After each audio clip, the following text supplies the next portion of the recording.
Because the letter of recommendations, whatever the teachers typed in, that's not everything. There are more important stuff to it.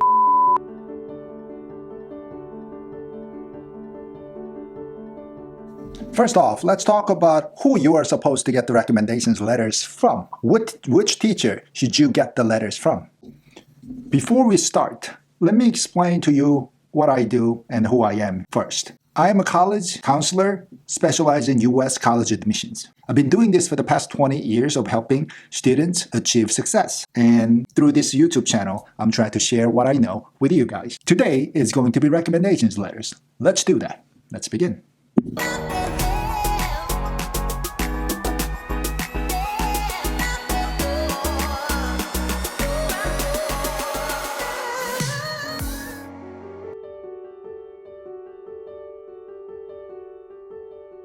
Now, let's go over a few things, right? First, you want to get the letter from the teacher who knows you well enough, who taught you long enough, who can say the things that other teachers can't say, really knows about who you are and what you like and what you want to, all those things. You know what I'm talking about. So teachers that are close to you. Second, you want to choose a teacher who teach the subject that you're strong with. Does that make sense? Now, let's say you get an A+ in chemistry. Probably that chem teacher can be a good candidate to ask for the recommendations letter when you go to college, when you apply to colleges. Now, if you got a C in a class, it doesn't necessarily mean that teacher is going to write a strong recommendations letter.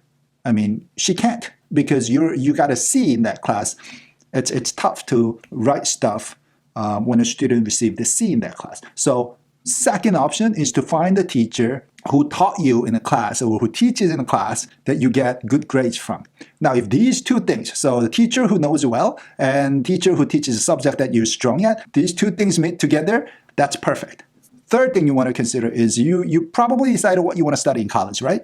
And then you want to get a letter of recommendation from that sort of a field, that sort of a study. You want to major in chemical engineering, probably a chem teacher. Biomedical engineering, probably biology teacher. Psychology, probably psychology teacher, assuming that you took psychology in high school. So whatever that subject, whichever subject has a strong relationship with what you want to study in college, ask that teacher. Now, you have to do well in that class in order to kind of ask for recommendations letters in the first place.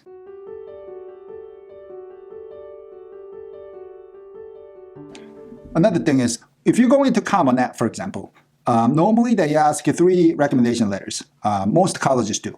First is college guidance teacher's recommendation letter. That's a given. You have to submit. The college guidance teacher has to write a letter for a candidate. Now, second and third recommendation letters are from course, the school subject teachers. So whichever subject you're applying to, you want to find the best fit for these 2 categories. Okay, besides the teacher recommendations letter, there could be extra recommendation letters, right? Like if you play sports, coaches, and whoever manages your theater club, music teachers, or an internship, a manager of an internship, a company that you work for over the summer. Those people can be extra. In college's perspective, the academic recommendation letters count first and most important, and then the extra stuff. Remember, some colleges don't open an extra slot for extra recommendation letters. They only require 3 recommendation letters. And again, those will be college guidance teacher, 2 teacher recommendations, and then there is no 4th option. But some colleges go all the way up to 6 recommendations letters. So you could include as many as all the way up to 6 maybe.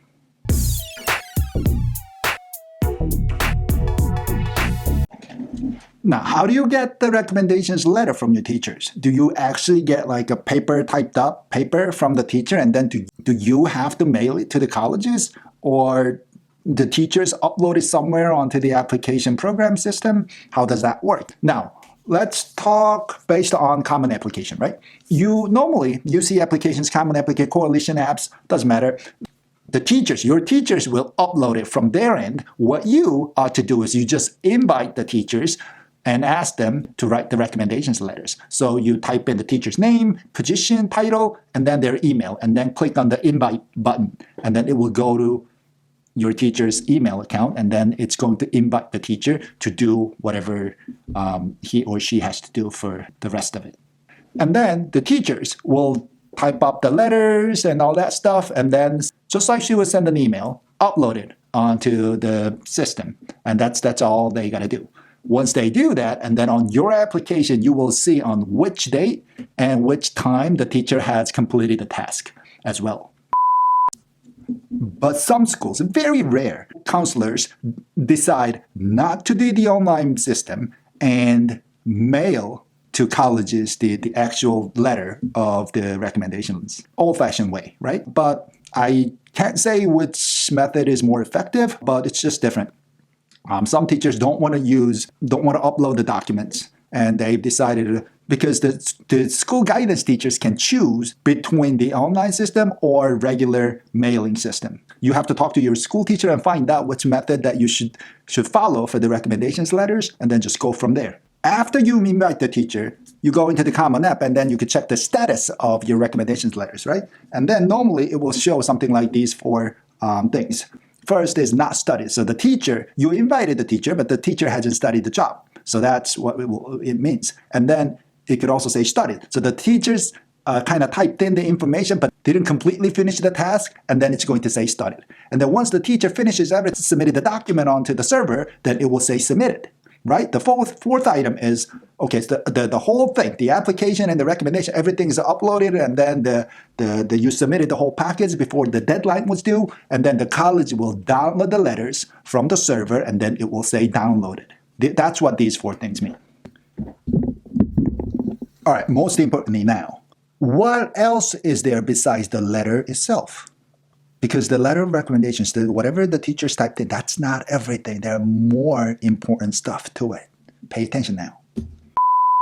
Let me show you what the actual teacher version of the recommendation letter page will look like. The Common App, they've entirely updated their software and program in 2016, so it's been 4 or 5 years now. And let me show you, ever since they didn't change much. And this is what it looks like. If they get invited, they open the file, this is what they look like. On the first page, it's just regular stuff. Their official name, title, email, phone number, all that stuff. It's not that important. And what's your relationship with the student, which subject did you teach, and all that stuff is on the first page. And then the letter itself goes here. But what's more important is the second part of the recommendation letters, called the ratings. Ratings. So over here on this page, teachers are supposed to click on the checkboxes. This thing is sort of like an evaluation for all these different categories. Let's read through all these different categories so that you could get an idea what the teachers or what the college is asking the teachers to evaluate on. Right? Let's do this. First is academic achievement. Scores go from 1 to 7, 7 being the best, and it's called top few. The 6 out of 7 is outstanding, top 5%. Do you get it? Now, if they give you average, that's like a 2 out of 7. That's like the second worst average. And then below average means, don't accept this student. That's what it basically means. Okay, let's go back. Let's read all these categories first. Academic achievement, intellectual promises, quality of writing, creative thought, productive discussion, faculty respect. Ooh, that's tough. So you gotta listen to what your teachers say to you, right? Discipline habits, that's also related to how much you respect the teachers, sort of connected. Maturity, motivation, leadership. Integrity, oh Jesus Christ, integrity. Reaction to setbacks, concern for others. Self-confidence, initiative, and overall grade.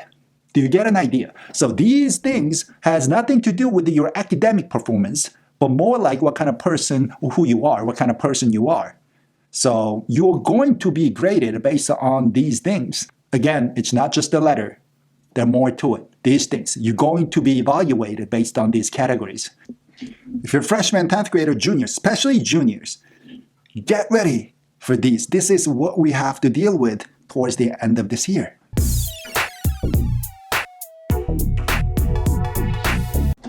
That is all for today. Thanks for watching the video until the end. Once again, if you find these videos helpful, please click the like button, share it with your friends, parents, anyone that you know of. I really appreciate that. You could also subscribe to this channel. I try to upload 1 or 2 videos each week, and then you will get all those videos, and then we can start preparing for the college admissions, college applications together. Also, I'm open to your comments. If you like the video, if you have some questions, please leave your thoughts and comments. I will do my best to answer. Have fun with school. Online classes because of coronavirus situation, whatever. Do your best. Good luck. I will see you in the next video. Bye-bye.